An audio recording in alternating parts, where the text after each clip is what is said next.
메인보드의 메인은 중요한 이런 뜻이 있고, 그 다음에 보드는 무슨 뜻이에요? 판 이런 뜻이 있는 거죠. 그래서 메인보드 그러면 중요한 판 이렇게 부르는 거죠. 왜냐하면 컴퓨터에서 각종 부품들이 꽂히는 장소이기 때문에. 그리고 엄마와 같은 역할을 한다. 그래서 마더보드 이렇게도 불러요. MOTHER 마더보드 가겠습니다. 첫 번째는 이제 확장 슬롯이라는 게 있는데요. 슬롯이라는 사전적인 의미는 구멍이에요. 그래서 우리 자판기에서 동전 넣는 구멍, 그걸 슬롯이라고 합니다. 그럼 여기는 뭐가 꽂히느냐? 카드 형태의 주변 장치, 그래픽 카드 같은 거, 카드 형태의 주변 장치를 꽂는 장소, 장착하는 곳이다라는 거고, 지원되는 버스에 따라서 I4, E4 뭐 이렇게 불러요. 그 다음에 배사 방식, 그 다음에 PCI, AGP는 이제 그래픽 부분이 이 A가 Accelerated 그래픽이거든요. 그래서 그래픽 부분을 가속화시킨다. 그 기능을 갖다가 갖고 있는 그래픽 카드고, PCI 익스프레스가 들어갔다는 얘기는 뭐예요? 속도가 빨라졌다라는 거죠. 그래서 이런 것들이 있다 정도만 알고 가시고, 그 다음에 칩셋은 되게 중요한 역할을 하는 거죠. 왜 그러냐면 메인보드에 꽂혀 있는 부품들 간의 데이터의 흐름을 갖다가 컨트롤, 제어해 주는 역할을 하기 때문에, 데이터의 흐름을 제어해 주는 역할을 하기 때문에 말씀드린 대로 메인보드에서 가장 중요한 역할을 담당한다. 뭐가요? 칩셋. 이렇게 알고 가셔야 돼요. 그 다음에 이번에 중요한 건 이제 롬, 우리가 알고 있는 리드 오니 메모리. 그 다음에 바이오스라는 거는 베이직 B, 인풋 아웃풋 시스템이에요. 그러니까 기본적인 인풋 아웃풋 정보를 갖고 있는 시스템이다라는 거죠. 그래서 이것만 자체로도 시험 문제에서 언급을 잘 해요. 바이오스라는 기능은 어디에 저장이 되느냐? 롬이요. 그래서 롬바이오스 이렇게 부르는 겁니다.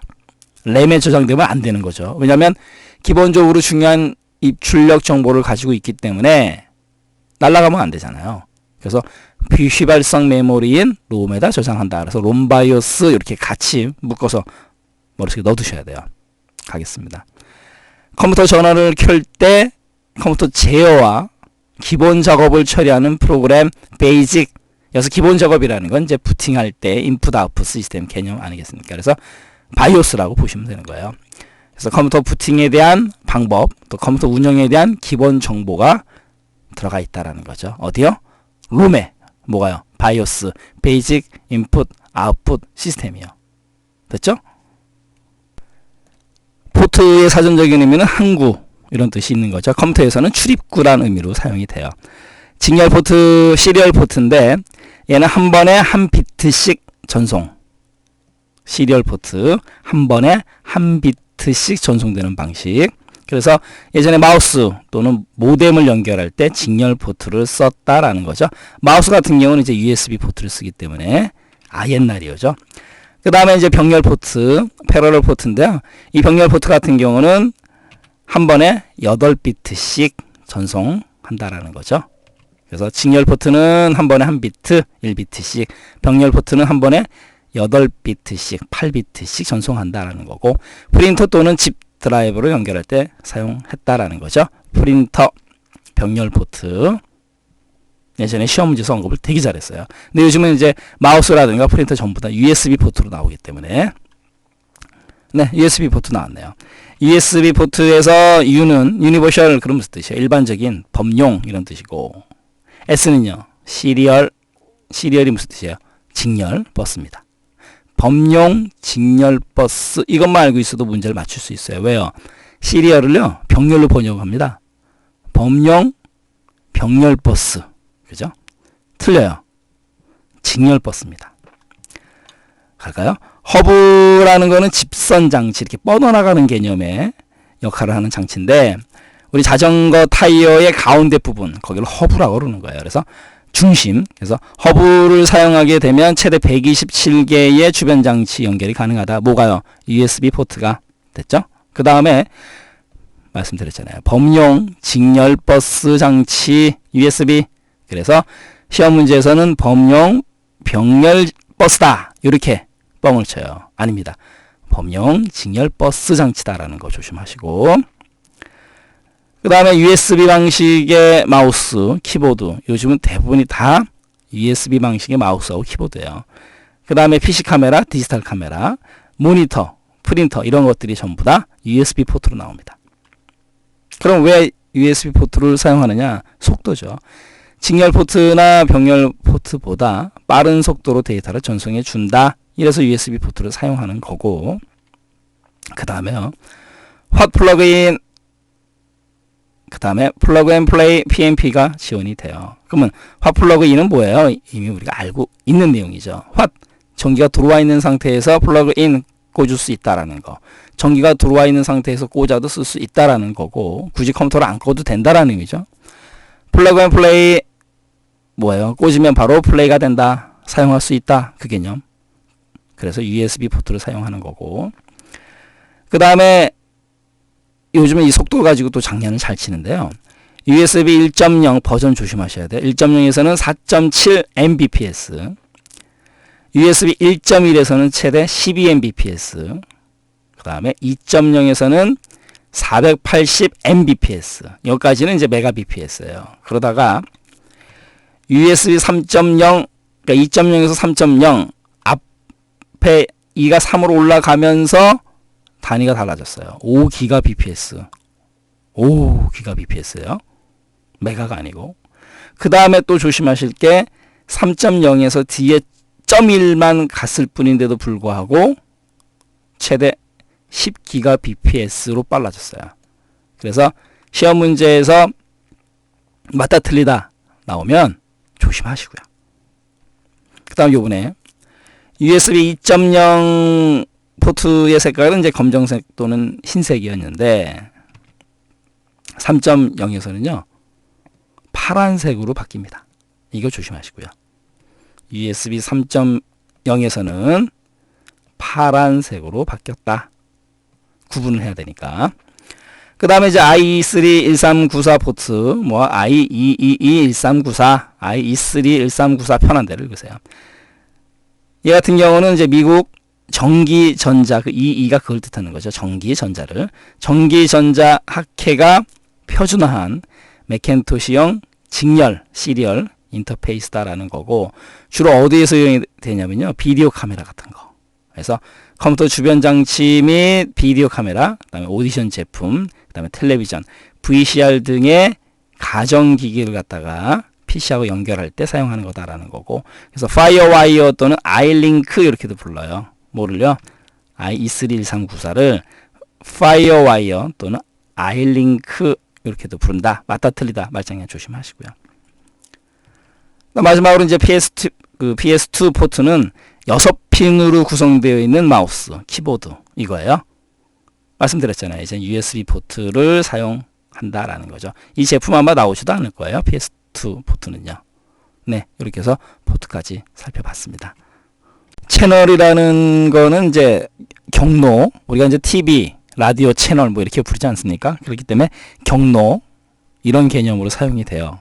그러면은 컴퓨터에서 사용하는 채널이라는 건 뭐냐면 입력과 출력을 위한 경로다라는 거죠. 그래서 데이터 처리의 속도를 위해서, 빠른 속도를 하기 위해서 입력하고 출력만을 전담으로 하는, 그 목적으로 하는 처리기다. 그래서 IOP 이렇게 불러요. IO는 인풋 아웃풋이고 P는 프로세서. 그래서 입력과 출력을 갖다가 전담하는 처리기다라는 거죠. 그래서 입출력만을 전담하는 처리기 채널 이렇게 알고 가시고요. 그 다음에 인터럽트라는 거는 사전적인 의미가 뭐예요? 방해하는 거죠. 중단시키는 거. 우리가 컴퓨터를 사용하다가 컴퓨터가 방해되는, 중단되는 사태 가장 큰 게 뭐예요? 정전이죠. 바로 그런 겁니다. 그게 바로 인터럽트예요. 컴퓨터에서 정상적인 프로그램을 처리하는 도중에 특수한 상태가 발생한다. 방금 전에 말씀드린 정전 같은 거. 그래서 현재 실행하고 있는 프로그램을 잠시 중지하고 그 특수한 상태 처리해야 되겠죠. 그리고 원래대로 돌아오는 과정, 그거를 갖다가 우리는 인터럽트라고 불러요. 아울러 이제 인터럽트 종류는 외부에서 주는 인터럽트, 그 다음에 내부 안에서 일어나는 인터럽트, 그 다음에 소프트웨어 인터럽트, 소프트웨어를 가지고 인터럽트를 거는 거죠. 이렇게 나눠진다라는 거고, 외부라는 거는 말 그대로 바깥쪽 개념이기 때문에 이 출력 장치라든가 전원, 이런 외부적인 요인에 의해서 발생하는 인터럽트를 외부 인터럽트 이렇게 부르는 거고, 내부 인터럽트 같은 경우는 이제 불법적인 명령이나 데이터를 잘못 사용했을 때 발생한다라는 거죠. 그래서 트랩이라고도 부릅니다. 내부 인터럽트는 다른 말로 트랩이라는 의미는 함정, 그죠? 덫, 올가미 뭐 이런 뜻이 있기 때문에 내부 인터럽트다라는 거고, 소프트웨어 인터럽트는 소프트웨어가 프로그램 아니겠습니까? 그래서 프로그램 처리 중에 프로그램에 의해서 소프트웨어를 거는 거죠. 그게 바로 소프트웨어 인터럽트. 그래서 인터럽트의 의미, 종류, 특징 잘 알고 가셔야 되겠죠. IRQ도 마찬가지예요. 인터럽트를 RQ가 request, 요구하는 거죠. 그래서 인터럽트 리퀘스트의 약자예요. 컴퓨터 주변 장치에서 CPU 관심을 끌기 위해서 내는 신호, 그걸 IRQ라고 부르는 거예요. 그래서 우선순위가 제일 높다라는 거고, 아울러 이제 2개 이상의 IRQ를 신호를 주게 되면 당연히 충돌이 발생된다라는 거죠. DMA는 이제 다이렉트의 D고, 메모리, 다이렉트로 메모리로 가겠다는 얘기죠. 가는 개념이 액세스, 접근이에요. 그래서 다이렉트 메모리 액세스, 그거의 약자입니다. 다이렉트 메모리 액세스. 다이렉트니까 CPU를 거치지 않아요. CPU를 거치지 않고, 제일 중요한 의미예요. CPU를 거치지 않고 주기억 장치와 입출력 장치 사이에서 다이렉트로 직접 데이터를 주고받는, 그러니까 속도가 빠른 거죠. DMA, Direct Memory Access, 약자만 좀 알고 가시면 되는 거죠. CPU 상관없이 거치지 않고 많은 양의 데이터를 전송할 수 있고, 그럼으로 인해서 CPU의 부하를 갖다가 줄여주는 거죠. CPU 너는 쉬어라. 우리 주기억 장치하고 입출력 장치 다이렉트로 데이터 주고받겠다. 그거죠. 마지막으로 이제 데드락이라는 건데요. 데드락이라는 거는 우리가 이제 교착 상태라고 이제 번역을 하는데, 교착 상태가 더 어려워요. 이렇게 보시면 돼요. 이러지도 못하고 저러지도 못하는 상황. 그걸 바로 데드락이라고 합니다. 자원은 한정되어 있는데 그 자원을 서로 차지하려고 무한정 대기하는 거. 그런 게 데드락이에요. 가겠습니다. 동일한 자원을 공유하고 있는 2개의 이제 프로그램이, 동일한 자원을 갖다가 이제 2개의 프로그램이 공유하고 있어요. 서로 이제 뺏으려고 하는 거죠. 서로 쓰려고. 상대방이 자원에, 리소스에 접근하는 것을 서로 방해하는 거죠. 결론적으로 어떤 현상이 생기느냐, 2 프로그램 모두 기능이 중지되는 결과를 갖고 온다는 얘기죠. 이러지도 못하고 저러지도 못하는. 더 예를 들자면 숟가락이 3개가 있어요. 사람 3명 있습니다. 하나씩 먹으면 되죠. 하나씩 딱 들고. 그런데 서로 딱 잡고 안 놔주는 거예요. 이러지도 못하고 저러지도 못하는 상황, 데드락, 교착 상태 잘 알고 가시고요. 상용 소프트웨어라는 거는 뭐냐면요, 돈 주고 사야 되는 프로그램이에요. 별거 없습니다.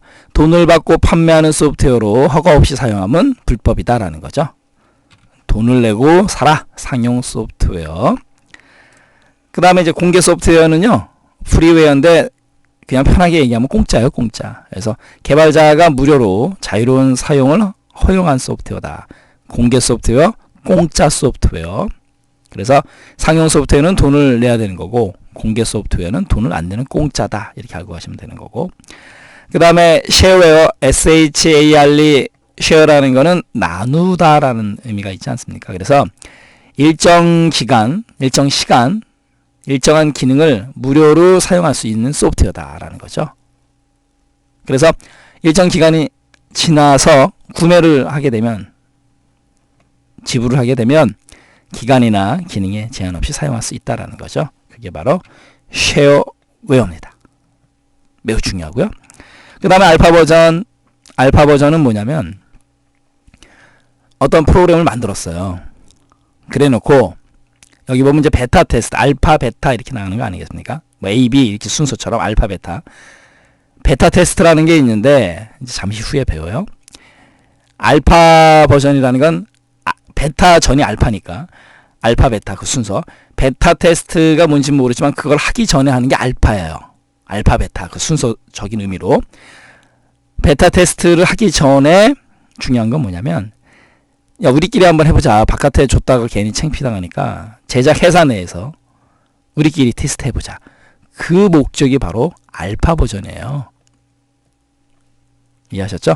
제작 회사 내에서 테스트할 목적으로 제작하는 거, 그게 바로 알파 버전이고, 베타는요, 야 우리가 테스트 해봤는데 괜찮잖냐, 그러면 우리 회사와 관련이 없는 바깥, 그죠? 바로 그 개념이에요. 정식 버전의 소프트웨어가 출시되기 전에 프로그램에 대한 일반인의 평가를 갖다가 받아보자. 그래서 만든 소프트웨어, 그게 바로 뭐라고요? 베타 버전이라고 하는 거예요. 그래서 알파 버전은 회사 내에서 우리끼리, 베타 버전은 우리를 제외한 나머지, 그죠? 일반인의 평가다라는 거죠. 베타 버전. 그래서 알파, 베타 이렇게 짝지어서 머릿속에 넣어두시고요. 이번에는 이제 데모 버전인데요. 이 데모는 이제 데몬스트레이션의 약자 아니겠습니까? 보여주다라는 거죠. 근데 왜 보여주는 거예요? 프로그램을 팔기 위함이다라는 거죠. 우리 뭐라 그래요? 프로그램을 팔기 위해서 하는 행동, 홍보. 그죠? 프로그램의 홍보를 위해서 정식 소프트웨어의 일정한 기능만을 제공해주는, 보여주는 데몬스트레이션, 데모 버전이다라는 거죠. 그래서 프로그램의 홍보를 위한 거다. 요거 조심하시고요. 그 다음에 번들. 번들이라는 건 한 묶음, 한 다발 뭐 이런 뜻이 있는데요. 특정한 소프트웨어나 하드웨어를 샀을 때 이렇게 한 다발 묶어서 주는 거예요. 아, 이거 한번 써보세요. 이게 바로 번들이에요. 번들. 그 다음에 패치 프로그램. 이 PATCH, 패치라는 게 뭐냐면, 우리 옷 같은 거, 요즘 옷 찢어져도 청바지 같은 거 일부러 찢어서 입고 다니지 않습니까? 예전에는 그렇지 않았어요. 찢어지면요, 헝겊돼가지고 이렇게, 네. 그 헝겊이 패치예요. 가겠습니다. 판매되거나 공개된 프로그램의 기능 향상을 위해서 프로그램의 일부분을 빠르게 수정해 주는 거죠. 그게 바로 패치 버전이에요. 패치 프로그램. 이것도 중요하다라는 거죠. 패치 프로그램. 왜냐하면 우리가 프로그램을 개발해서 제공을 했을 때 세상에서 완벽한 프로그램은 없죠. 그래서 패치 버전을 만들어서 그 부족함을 메꿔준다라는 거죠. 그 다음에 애드웨어, 이 애드가 애드버타이즈먼트 그러면요, 광고란 뜻이에요. 스펠링이 길지 않습니까? 그래서 그냥 줄여서 AD, 요것만 자체도 광고란 뜻이 돼요. AD. 그러니까 광고웨어, 광고를 보는 조건으로 프로그램을 갖다가 쓰게끔 하겠다 이거죠. 광고가 소프트웨어에 포함이 되어 있어서 이를 보는 조건으로 무료로 사용할 수 있게끔 하겠다라는 거죠. 무료라는 거 조심하시고요. 유료라고 말짱이 안 치면 또 홀라당 속을 수 있으니까 조심하시고요. 트라이얼 버전, 트라이얼은 시도해보다 라는 뜻이 있지 않습니까? 뭐 사용해보세요, 그런 의미인데, 상용 소프트웨어를 갖다가 돈 주고 사야 되는데 일정 시간 동안 한번 사용해보세요. 그래서 가장 좋은 표현, 체험판 소프트웨어다라는 거죠. 뭐가? 트라이얼 버전이. 그래서 포인트 37의 저작권에 따른 소프트웨어, 돈을 내야 되냐 안 내야 되냐, 그 개념으로 저작권이라는 의미가 붙은 거예요. 그래서 각각의 소프트웨어의 특징, 그 다음에 혼돈하지 않도록, 섞어놨을 때 혼돈하지 않도록 특징 정확하게 머릿속에 넣어두셔야 돼요. 언어 번역 과정 가겠습니다. 언어라는 거는, 랭귀지라는 거는 이제 뭐냐면, 우리가 컴퓨터에게 명령을 내릴 때 랭귀지를 가지고 명령을 내는 거죠. 결론적으로 프로그램을 짜는 거죠. 그죠? 명령어의 종류, 언어의 종류는 잠시 후에 보기로 하고, 컴퓨터 언어를 가지고, 랭귀지를 가지고 프로그램을 짰어요. 그러니까 영어로 되어 있는 거죠. 그걸 갖다 우리가 뭐라 그러냐면 원시 프로그램이라고 불러요. SOURCE, 소스 번역하면 원시 프로그램. 그러니까 사용자가 컴퓨터 언어를 가지고, 랭귀지를 가지고 작성한 프로그램, 그걸 원시 프로그램입니다. 그러니까 좀 영어로 되어 있겠죠, 명령문 자체가. 그런데 컴퓨터는 영어를 알아요, 몰라요? 모르잖아요. 그럼 번역을 해줘야 됩니다. 뭘로 번역을 해주냐면요, 컴퓨터가 알 수 있는 언어로. 그래서 우리가 여기서 컴퓨터를요, 기계라고 불러요. 기계어로 번역을 해줍니다. 좀 생뚱맞죠? 컴퓨터를 또 기계라고 그러니까. 근데 언어 번역 과정에서 컴퓨터를 기계라고 불러요. 사용자가 작성한, 영어로 작성한 걸 컴퓨터가 알 수 있는, 기계가 알 수 있는 언어로 번역을 해줍니다. 번역. 우린 그걸 갖다가 컴파일러 이렇게 불러요. 컴파일러. 그러면 원시 프로그램을 컴퓨터가 알 수 있는 기계로 번역을 했어요. 그걸 뭐라고 부르냐? 오브젝트 프로그램 이렇게 불러요. 목적 프로그램이요. 그래서 결론적으로 원시 프로그램을 사용자가 작성한 짠 프로그램을 갖다가 컴퓨터가 알 수 있게끔 번역한 거, 그 프로그램은 오브젝트 프로그램 이렇게 불러요. 매우 중요하고, 그 다음에 그걸로 끝나는 게 아니고요. 기계어가 컴퓨터가 이제 알아요. 그럼 컴퓨터가 뭘 해야 돼요? 그 명령에 맞게끔, 그 프로그램에 맞게끔 무언가를 실행해야 되잖아요. 실행 가능한 프로그램으로 만들어줘야 돼요. 그래서 실행 가능한 프로그램으로 만들어주는 그 기능을 하는 게 바로 연결, 편집, 연계 편집, 링케이즈 에디터인데요. 링케이즈 에디터인데 그걸 역할하는 걸 바로 링커라고 불러요. 링커. 연결시켜주는 ER 붙으면 못마는 사람, 못마는 기계 역할 개념이니까 연계 편집기 이렇게 부르는 거예요. 링커. 중간 다리 역할을 해주는. 그래서 링커에 의해서, 연계 편집기에 의해서 실행 가능한 프로그램이 만들어져요. 프로그램이. 그걸 또 뭐라고 부르냐면 로드 모듈이라고 불러요. 어렵죠. 그래서 로드 모듈, 그러면 실행 가능한 프로그램, 이렇게 머릿속에 넣어두셔야 돼요. 매우 중요합니다. 이해하셨죠? 로드 모듈이라는 거는 실행 가능한 상태를 뜻하는 거고, 목적 프로그램을 연계 편집기, 링커가 연계 편집한 거예요. 그 다음에 실행, 결과죠. RUN, 컴퓨터에서 RUN, 띄다가 아니고 실행입니다. 그러면 실행을 하려면 적재, 로더 실어야 되잖아요. 차에다가 물건을 실어야지만 출발, 그죠? 바로 그 개념이에요. 마지막엔 로더다라는 거죠. 그래서 컴파일러에 의해서 번역, 연계 편집기, 링커에 의해서 로드 모듈 만들어지고, 로드 모듈, 이 로드가 LOAD예요. 그러니까 실어지기 전에 모듈 상태고, 로더에 의해서 적자가 된 다음에 실행한다. 이렇게 머릿속에 넣어두시면 되는 거죠. 그래서 원시 프로그램, 목적 프로그램, 로드 모듈, 실행 순서 조심하시고요. 중간에 하나 딱 물음표 비워놓고 무엇일까요? 뭐게? 이렇게 시험 문제 낸다는 얘기죠. 자, 다시 한번 정리하겠습니다. 원시 프로그램, 소스 프로그램, 사용자가 텍스트 형태로, 그러니까 주로 영어죠. 텍스트 형태로 작성해서 기계어로 번역하기 이전에 프로그램 형태 됐고, 언어 번역기, 여기는 이제 종류가 세 가지가 있는데요. 방금 전에 우리가 살펴본 건 컴파일러예요. 그래서 특정 프로그래밍 언어를 컴퓨터가 이해할 수 있는, 그러니까 기계가 이해할 수 있는 언어로 바꿔주는 거, 언어 번역기. 그래서 컴파일러는 방금 전에 말씀드렸고, 그 다음에 어셈블러라는 게 있어요. 어셈블러. 이 어셈블러는 어셈블리라는 언어가 있거든요. 그 언어를 갖다가 번역해 주는 게 어셈블러예요. 그래서 어셈블리 언어는 기계어와 1대1로 기호화한 언어입니다. 좀 어렵네요. 어셈블러가 바로 어셈블리 언어를 번역해 주네요. 그래서 얘는 되게 쉬워요. 어셈블리 언어는 누가 번역하느냐? 어셈블러. 그러니까 금방 맞춰요. 그래서 시험 문제 잘 안 냅니다. 아무튼 어셈블러. 그 다음에 인터프리터. 우리 저 택시 타면 그 옆에 써 있지 않습니까? 통역관이 필요하십니까? 인터프리터는요, 통역관이라는 뜻이 있어요. 그러니까 번역하고 인터프리터는 좀 다르죠. 컴파일러, 번역은 A4 용지에 영어가 쫙 써 있는 걸 갖다가 번역하는 게 컴파일러고, 인터프리터는 대화와 대화, 그죠? 통역하는 거잖아요. 개념이 좀 달라요. 아무튼 번역입니다. 통역, 번역. 그 다음 목적 프로그램은 기계어가 알 수 있는 걸로 바꾼 프로그램. 그죠? 목적 프로그램. 컴파일러를 통해서 원시 프로그램을 방금 전에 말씀드렸듯이 컴퓨터가 이해할 수 있는 언어, 기계어로 번역한 거. 그게 바로 목적 프로그램이에요. 그 다음에 연계 편집, 연결해서 편집하는 거. 링커에 의해서 목적 프로그램을 실행 가능한 형태로 만드는 거. 그리고 링커가 한다라는 거고, 그 과정을 링킹 이렇게 부르는 거죠. 그 다음에 실행 가능한 상태, 로드 모드, LOAD, 바로 실기 전, 그죠? 목적 프로그램을 실행 가능하게 만든 프로그램이고, 로더에 의해서 이제 실어버리는 거죠. 적재. 프로그램을 실행하기 위해서 주기억 장치에 실어버리는 거, 적재하는 거. 그게 로더다라는 거죠. 언어 번역 과정 매우 중요해요.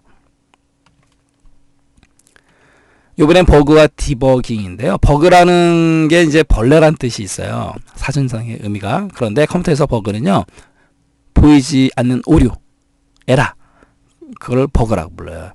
사용자가 프로그램을 작성해서 실행하는 도중에 문법상의 오류, 신텍스 에러 같은 거, 그러니까 명령어를 잘못 쓴 거죠. 문법상의 오류라든가 논리적인 오류, 이런 것들이 버그예요. 그리고 버깅,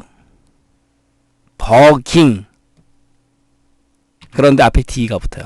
모든 영어 단어 앞에 D가 붙으면 분리하다. 우리 디코더 할 때 배웠잖아요. 분리하다라는 뜻이 돼요. 그러니까 벌레를 분리하는 거다. 무슨 뜻이에요? 보이지 않는 오류를 분리하는 거, 수정하는 거죠.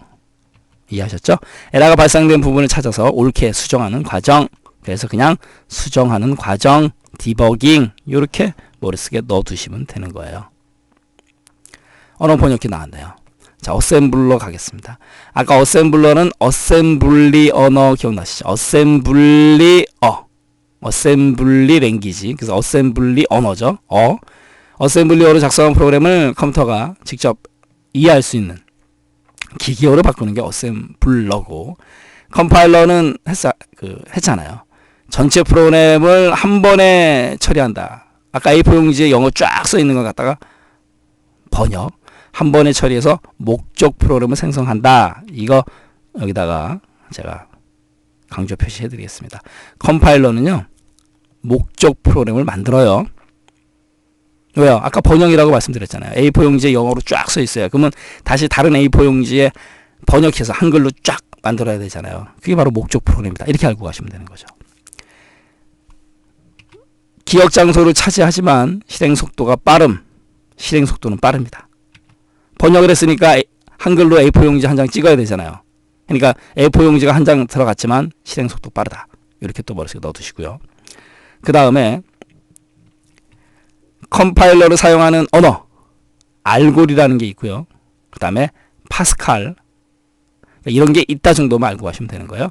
포트란, 과학 수치 언어고, 코볼, 사무 언어. 코볼의 B가 비즈니스거든요. 오리엔티드 랭귀지 약자거든요. C 언어는 아직도 사용을 합니다. 그 다음에 PL1, 이런 것들은 컴파일러예요. 컴파일러 언어라고 부릅니다. 그 다음에 인터프리터는 제가 아까 뭐라 그랬어요? 통역이에요. 얘는요, 가장 중요한 거, 목적 프로그램을 생성하지 않아요. 이거 가지고 시험 문제에서 장난을 잘 칩니다. 생성하지 않고까지 가야 되겠네요. 그죠? 생성하지 않고.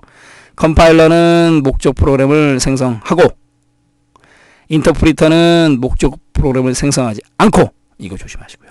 그래서 필요할 때마다 기계어로, 여기는 이제 번역이라고 표현을 해드렸지만 더 정확한 건 통역이죠. 그런데 이제 컴퓨터는 통역이 아니기 때문에 언어는 기계어로 번역하는 방식이다라는 거죠. 그래서 인터프리터는 통역이에요.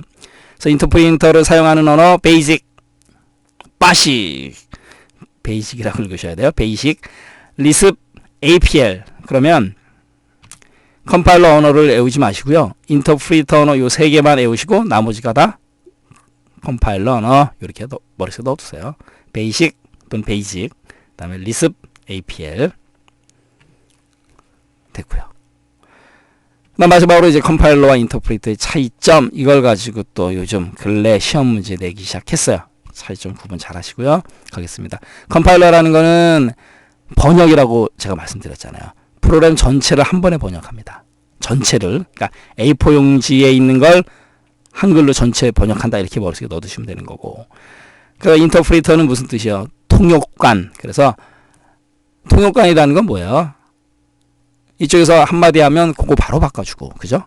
프로그램 행단위 번역, 그렇게 머릿속에 넣어두시면 돼요. 그 다음에 이제 번역 속도인데, 컴파일러는 A4 용지에 영어가 쫙 써 있어요. 그 한글로 다 바꿔야 되지 않습니까? 전체를 번역하니까 느리죠. 근데 인터프리터는 바로바로 그냥 말한 거 바로바로 통역해 주니까 빠르죠. 통역이. 그렇게 머릿속에 넣어두시면 돼요. 해당 언어는 바로 이렇습니다. 스노본 하나 추가됐네요. 아까 우리가 공부한 거에. 요것만 좀 신경 쓰십시오라는 거고, 나머지가 전부 다. 여기가 스노볼이고 여기는 코볼이에요. 이런 건 좀 조심하시고요. 그 다음에 목적 프로그램 컴파일러 생성한다 안 한다? 한다. 강조해 드렸잖아요. 얘는요. 인터프리터 안 합니다. 요 차이점 제일 커요. 큰 차이점입니다. 당연히 언어도 다르고. 그 다음에 실행 속도요. 이건 조심하셔야 돼요. 컴파일러가 실행 속도는 빨라요. 빠름, 네. 목적 프로그램이 생성되기 때문에 빠르다라는 거죠. 인터프리터는 실행 속도는 느립니다. 이거 조심하셔야 돼요. 그래서 인터프리터가 통역이기 때문에 행단위 번역, 통역은 빨라요. 그렇지만 실행 속도, 컴퓨터에서 그거는 느리다라는 거 조심하셔야 돼요. 그래서 이걸 가지고 장난을 잘 칩니다. 혼돈되지 않게 잘 알아두셔야 돼요. 그래서 컴파일러와 인터프리터의 차이점 조심하시기 바랍니다. 객체 지향 프로그래밍을 다른 말로 뭐라 그러냐면요. OOP라고 불러요. 그건 뭐냐면 오브젝트의 오브젝트는 이제 객체, 오리엔티드는 그쪽을 향해 간다, 지향한다라는 뜻이죠. 그 다음에 프로그래밍의 P, 그래서 객체 지향 프로그래밍을 OOP라고도 불러요. 이것도 같이 좀 알고 가셔야 되고. 그럼 객체 지향 프로그래밍은 뭐냐? 우리가 프로그램에서 데이터를 사용하지 않습니까? 그런 데이터 구조의 데이터 타입, 데이터형, 그리고 사용하는 펑션, 함수까지 프로그래머가 정의할 수 있는 프로그래밍 기법을 객체 지향 프로그래밍 기법이라고 부르는 거예요. 그래서 데이터의 타입과 펑션까지 정의할 수 있다라는 거고, 아울러 객체 지향 언어에는 이제 C++, 뭐 C++ 이렇게 읽으셔도 되고요. 그다음에 액터라든가 스몰톡, 그다음에 자바 이런 것들이 객체 지향 언어예요. 그래서 객체 지향 언어의 종류는 맞다 틀리다 구분 잘 하셔야 되는 거고요. 그다음에 이 OOP에서 공통적인 기능과 속성을 가진 객체를 뭐라고 부르냐면 클래스라 그래요. 클래스. 우리 클래스의 사전적인 의미 뭐예요? 우리 학교에서 1반, 2반, 3반 이런 개념 아니겠습니까? 반이라고 생각하시면 돼요. 그래서 같은 기능, 같은 속성을 가진 학생들끼리 클래스를 묶어놨다. 한 반이다. 그 개념으로 생각하시면 되죠. 공통적인 기능, 속성을 가진, 프로퍼티를 가진 객체들을 모아놨다. 그게 바로 클래스예요. 그 다음에 요번에는 메소드라는 게 있는데 METHOD 메소드의 사전적인 의미는 무슨 뜻이에요? 방법이라는 뜻이 있는 거죠. 그렇기 때문에 무언가를 하는 방법, 그러니까 명령이죠. 그래서 객체가 수행하는 실제 기능을 기술한 코드, 방법, 뭐를 해야 될지에 대한 내용, 그게 바로 메소드예요. 그 다음에 이 메소드는 상속이 가능해요. 이너리턴스, 물려주는 거죠. 말이 조금 그런데 상속, 인헤리턴스, 그 다음에 리유즈, 재사용이 가능합니다. 이렇기 때문에 객체 지향이다라는 거예요. 그래서 메소드의 상속과 재사용이 가능하고 그럼으로 인해서 시스템의 확장성이 높다라는 거죠. 그리고 방금 전에도 말씀드렸듯이 프로퍼티, 이 오브젝트가 갖는 고유 성질이나 속으로 갖고 있는 성질, 속성이 속으로 갖고 있는 성질 아니겠습니까? 그걸 뭐라 그래요? 프로퍼티라고 합니다. 프로퍼티의 사전적인 의미가 속성이라는 뜻이 있어요. 그래서 클래스, 메소드, 프로퍼티, 그 다음에 상속, 재사용, 이너리턴스, 리유스 이런 것들은 객체 지향 용어예요. 알고 가셔야 되는 거고, 그 다음에 또 시험 문제에서 언급했던 게 뭐냐면 객체 지향 언어의 특징에 대해서 아닌 것은 이게 나왔어요. 추상화라는 거는 간단하게 만드는 거죠. 그 다음에 캡슐화, 보호하는 거죠. 우리 약 캡슐로 된 약 있지 않습니까? 안에 알맹이를 보호하기 위해서 캡슐화. 마찬가지예요. 객체지향 언어의 특징, 추상화하라, 단순화하라, 캡슐화, 암호, 보안의 개념이 들어가는 거죠.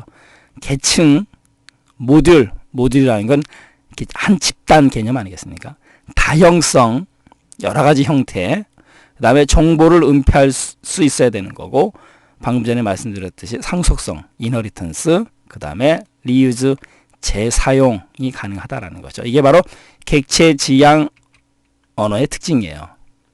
그런데 추상화, 캡슐화, 계층, 모듈, 다형, 정보 은폐, 상속, 재사용 달달달 외우셔도 좋고요. 그렇지 않으면 요거 하나 외워두세요. 단 구조화는 아니다. 객체지향 언어의 구조화, 스트럭처드 프로그래밍 개념은 아니다라는 거죠. 구조화, 그럴듯해 보이죠. 객체지향, 구조화, 왠지 좀 궁합이 맞죠. 하지만 아닙니다. 구조화라는 거는 구조화 프로그래밍, 스트럭처드 프로그래밍은요, 순서적이고 선택적이고 반복적인 그 개념이 들어가기 때문에 이 객체지향하고는 맞지 않습니다. 명심하셔야 돼요. 매우 중요합니다. HTML 같은 경우는 이제 HTML5 요즘 나오는 건 뒤에 5가 붙어요. 그래서 하이퍼텍스트는 무슨 뜻이에요? 어떤 텍스트를 클릭했을 때 그쪽으로 넘어가는 거죠. 하이퍼텍스트, 마크업 랭귀지의 약자인데, HTML은 홈페이지를 만들 때 사용하는 언어죠. 가겠습니다. 홈페이지를 작성하는데 사용되는 생성 언어이다라는 거고, 문자뿐만 아니라 화상, 음성, 영상이 포함되는 페이지를 갖다가 구성할 수 있다는 얘기죠. 그래서 구조화된 언어이다 같이 알고 가시고요. 그래서 HTML, 하이퍼텍스트, 마크업 랭귀지, HTML5 같이 알고 가시고요. 그 다음에 이번에는 DHTML이에요. 여기서 얘기하는 D라는 거는 다이나믹이다라는 거죠. 다이나믹의 사전적인 의미, 우리 D램 배울 때 배웠잖아요. 동적인. 그래서 동적인 HTML 스타일 시트를 도입했다라는 거죠. 그래서 텍스트의 폰트, 그 다음에 크기, 색상, 여백 형식, 그러니까 다이나믹하게 동적으로 그런 개념이에요. 웹페이지에 관련 속성을 지정할 수 있다라는 거죠. 그게 바로 다이나믹이다라는 거, 동적으로. 그래서 텍스트에 대한 폰트, 사이즈, 색상 이런 것들. 그 다음에 VRML, 버추얼 리얼리티, VR 그러면 뭐예요? 버추얼은 가상이고 리얼리티는 현실, 가상현실이죠. 요즘 VR 이렇게도 또 굉장히 중요한 용어로 사용이 되는 거죠. 그거를 모델링하는 랭귀지다. 이 M이 HTML의 마크업처럼 마크업이 아니고 여기는 모델링이에요. 왜 그러냐면 버추얼 리얼리티, 가상현실에 대한 3차원적인 개념이기 때문에 모델링이라는 단어가 들어갔다는 얘기죠. VRML. 가상, 버추얼 현실, 리얼리티 말 그대로 들어가요. 모델링 언어 파일을 웹 서버에 이제 저장해서 입체적인 이미지를 갖는 3차원적인 가상 세계를 갖다가 그렇죠. 인터넷에 구축할 수 있는 언어, 그게 바로 VRML이에요. 그 다음에 펄, PRL, 펄 같은 경우는 CGI 프로그램을 작성하는데 널리 사용된다 정도 알고 가시면 되는 거고, 그럼 CGI가 뭔지 아셔야 되잖아요. 바로 Common Gateway Interface, 이거의 약자인데, Common 일반적인 게이트웨이 관문이죠. 들어가는 문이고, 인터페이스 중간 다리 역할을 한다 그 뜻이에요. 그래서 이 CGI라는 거는 뭐냐면 카운터, 예전에는 홈페이지를 몇 명이 방문했는지, 당일날 몇 명이 방문했는지 이런 걸 카운트해요. 나타내기도 하고, 뭐 요즘도 있지만요.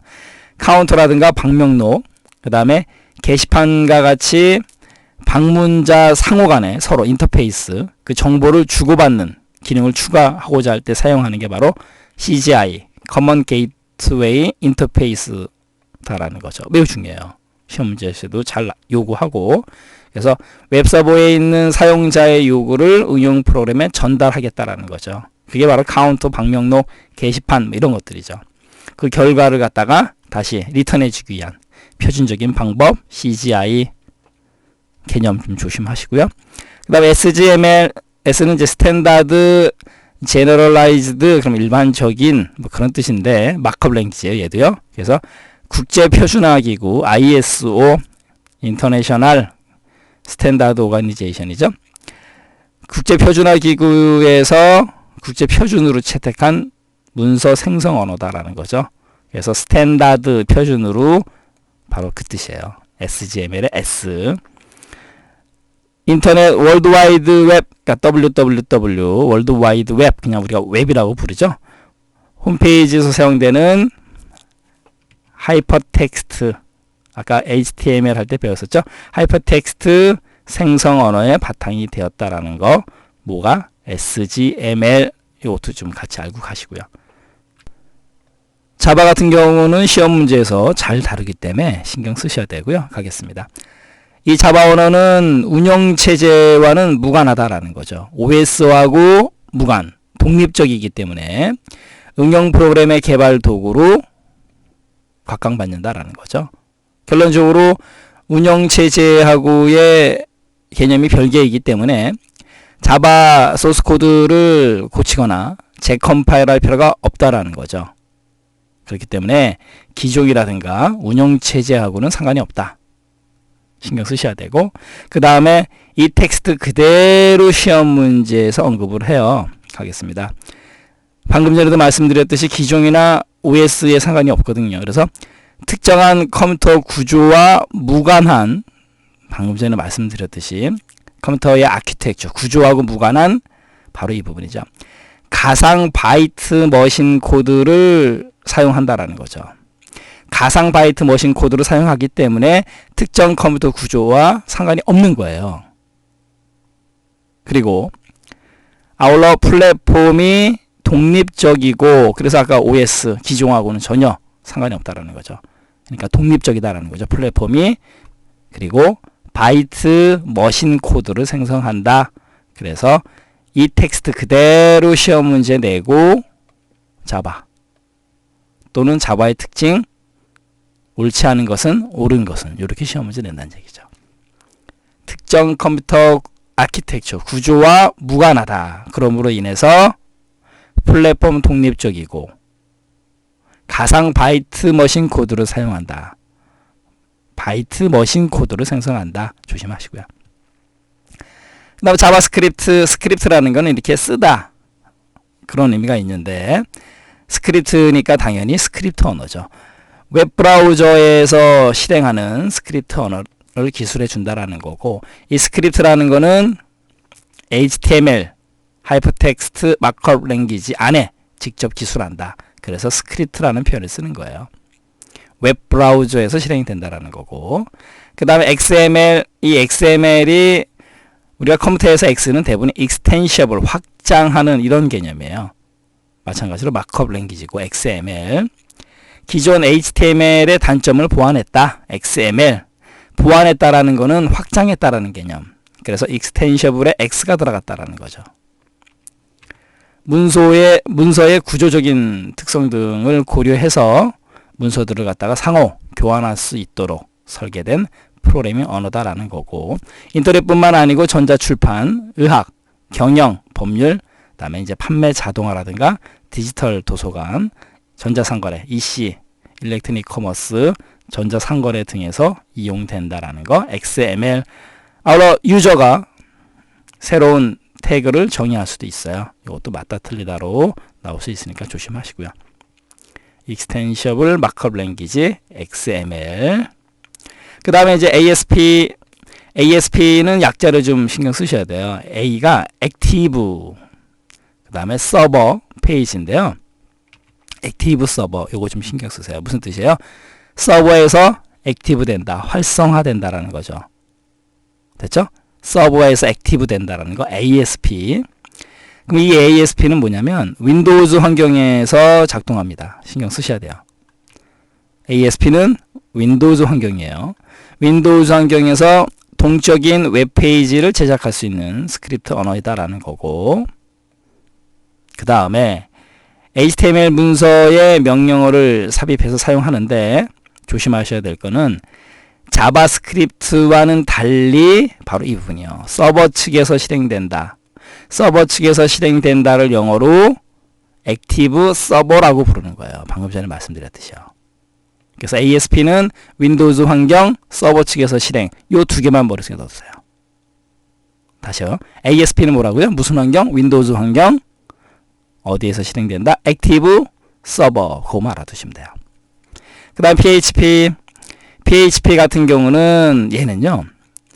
유닉스, 리눅스. 얘는 같은 개념이니까. 그 다음에 윈도우즈.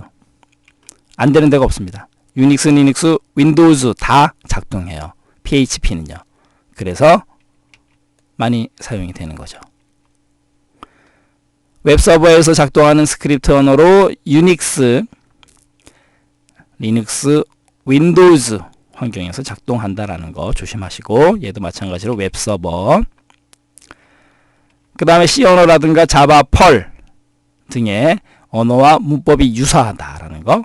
그래서 배우기가 쉽다라는 거죠. 물론 C 언어, 자바, 펄 아는 분에 한해서죠. 그냥 무조건 쉬운 건 아니겠죠. 웹페이지 제작에 많이 사용되고 다양한 DB와 링크 연동시킬 수도 있다라는 거죠. 그래서 PHP를 많이 사용한다라는 거죠. JSP 같은 경우는 이제 자바의 성격을 그대로 가져오면서 서버에서 실행이 되는 스크립트 언어예요. JSP 가겠습니다. ASP, 앞에 A가 빠졌네요. ASP하고 PHP와 동일하게 웹서버에서 작동하는 스크립트 언어예요. 그리고 이 JSP는 자바 서블릿 코드로 컨버전 돼서 실행이 돼요. 그거 조심하시고, 말씀드렸듯이 자바의 장점을 그대로 소유했기 때문에 기능이 강력하다라는 거고, UML 같은 경우는요, 유니파이드 모델링 랭귀지인데 얘는 객체 지향 개념이에요. 그래서 객체 지향 방법론에서 분석 및 설계를 위한 모델링 언어이다. 그래서 맞다 틀리다 정도 구분 잘 하시고요. UML. WML 같은 경우는 와이어라는 건 선이라는 의미가 있는 거고, LESS가 붙으면 없다라는 뜻이에요. 그러니까 와이어리스 그러면 선이 없는 이런 뜻이에요. 그냥 와이어만 있으면 선이 있는 유선이고, 와이어리스 그러면 무선입니다. 결론적으로 와이어리스 마크업 랭귀지 그럼 뭐예요? 무선, 모바일 개념이죠. 모바일 개념의 웹 프로그래밍 언어다라는 거죠.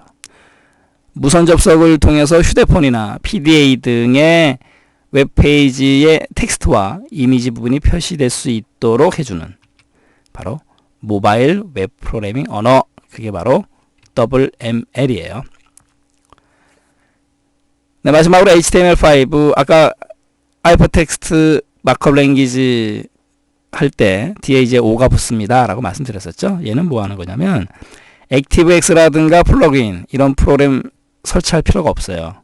설치 없이 동영상이나 음악 재생을 실행할 수 있는 웹 표준 언어이다 라는 거죠. 결론적으로 HTML5가 그런 기능이 추가가 됐다, 그 얘기예요.